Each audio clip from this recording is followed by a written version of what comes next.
Good morning. हम लोग पाठ ग पढ़ रहे थे वन एवं वन्य प्राणी संसाधन। कोरोना महामारी के कारण ऑनलाइन क्लास चल रहा है, जिसके माध्यम से आप लोग पठन पाठन कर रहे हैं और ये अभी लंबी चलने वाली प्रक्रिया है।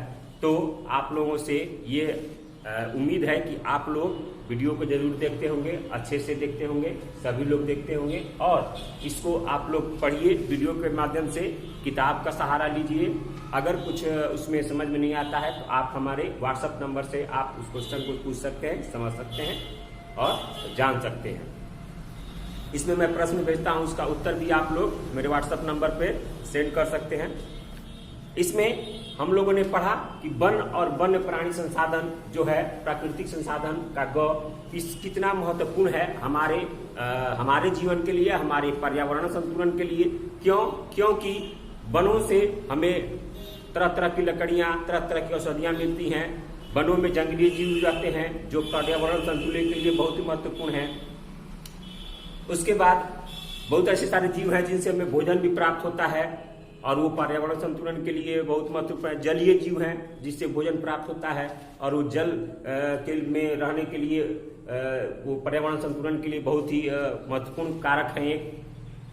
उसके बाद तरह तरह के कीड़े मकोड़े जो हैं, कई लाख कीड़े, 17 लाख के प्रकार के कीड़ों को पता लगाया जा चुका है, उसका नामकरण किया जा चुका है। एक आकलन के अनुसार लगभग 50 लाख कीड़ों मकोड़ों की संख्या है, जो दिन पर दिन रिसर्च वैज्ञानिक हमारे करते रहते हैं और उस रिसर्च को जानते रहते हैं और नए नए प्रकार के कीड़ों का वो लोग नामकरण करते हैं। इसमें बहुत सारी, पिछले वीडियो में बताया था कि बहुत सारी कीट पतंगों की प्रजातियां हमारे भारत में विद्यमान है। बहुत सारी प्रजातियां जो मछलियों की हैं उसमें 4100 लगभग 4200 मछलियों की प्रजातियों में 1600 साढ़े 1600 प्रजातियां तो सिर्फ भारत में पाई जाती हैं मछलियों की। तो इतने प्रकार की मछलियां हैं जो है पाई जाती हैं और इनका पता लगाया जा चुका है। इतने प्रकार कीट पतंगों और जीव जंतुओं का पता लगाया जा चुका है जो हमारे पर्यावरण संतुलन के लिए बहुत ही महत्वपूर्ण है। वन भी हमारे जीवन के लिए बहुत ही महत्वपूर्ण है। तो ये सारी बातों को हम लोगों ने जाना था पाठ ग में। अब इसका प्रश्न उत्तर करने के लिए है, इसमें आप लोगों को लगभग 15 आप लोगों को ऑब्जेक्टिव टाइप क्वेश्चन दिया गया है, 15, जो कि बहुत ही इंपोर्टेंट है और ये इसमें से आपको एग्जाम की दृष्टि से भी ये सारे इंपोर्टेंट क्वेश्चन है। तो मैं एक एक करके बताऊंगा। सबसे पहला क्वेश्चन है, आप लोग किताब लेके बैठे, भारत में 2001 में कितने प्रतिशत भौगोलिक क्षेत्र पर वनों का विस्तार था? तो एक का होगा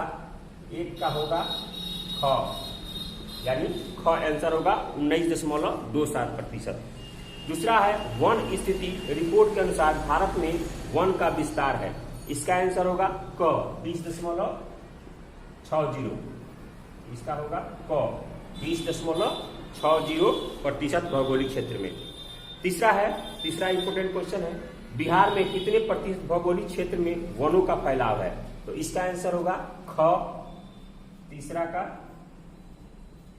ख यानी 20% क्षेत्रों में।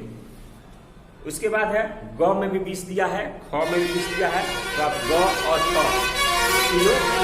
दोनों आप देख सकते हैं, मिसप्रिंट हो गया है। ग में भी 20 दिया है और ख में भी 20 दिया है, दोनों में से कोई एक हो सकता है। 4 नंबर क्वेश्चन है, पूर्वोत्तर राज्यों के 188 आदिवासी जिलों में देश के कुल क्षेत्र का कितना प्रतिशत वन है?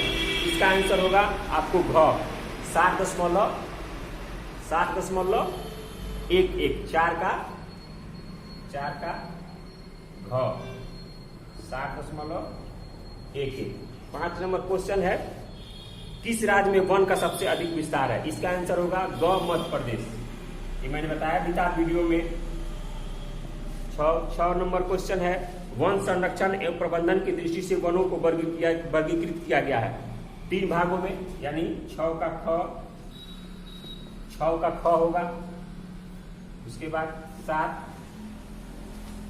7 नंबर क्वेश्चन, 1991 से 1980 के लगभग कितना वर्ग किलोमीटर वन क्षेत्र कृषि भूमि में परिवर्तित हुआ? इसका आंसर होगा ख 26,200 वर्ग किलोमीटर। ख होगा इसका आंसर। 8 का आपका होगा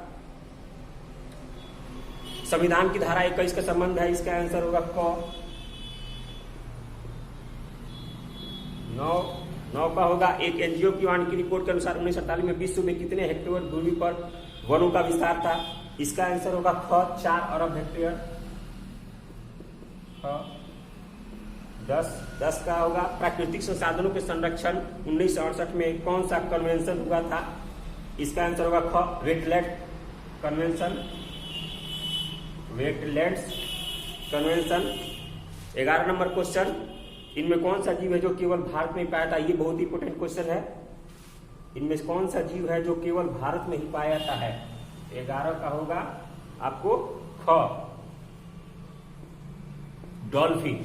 और डॉल्फिन जानते हैं, डॉल्फिन स्पेशल बिहार में पाई जाती है।